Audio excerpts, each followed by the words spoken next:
Our top story at 6, an inner city school system without police. That's what a coalition of students, parents, teachers, and justice advocates want for San Antonio ISD.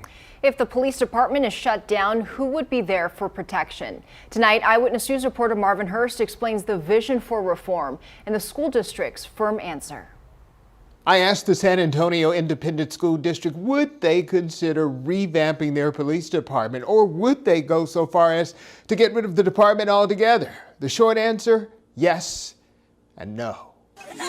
4 years ago, this video of a San Antonio Independent School District officer body slamming a 12-year-old went viral. Joshua Kim was fired. In 2019, a mother told KENS 5 the district's police assaulted her son as he crossed a school's campus.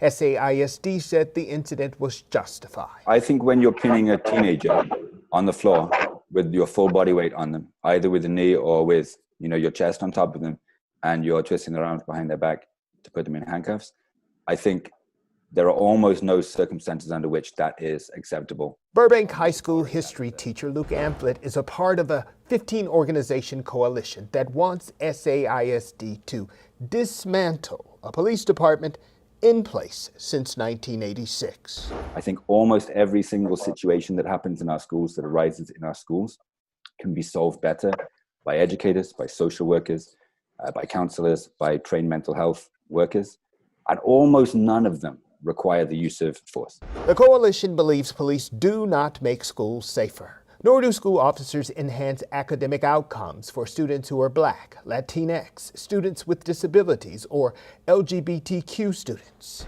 Do we want to have schools that are unprotected? Because the truth is that armed school police don't stop school shootings. In a statement, SAISD responded to the coalition's vision, saying the system believes in restorative justice practices.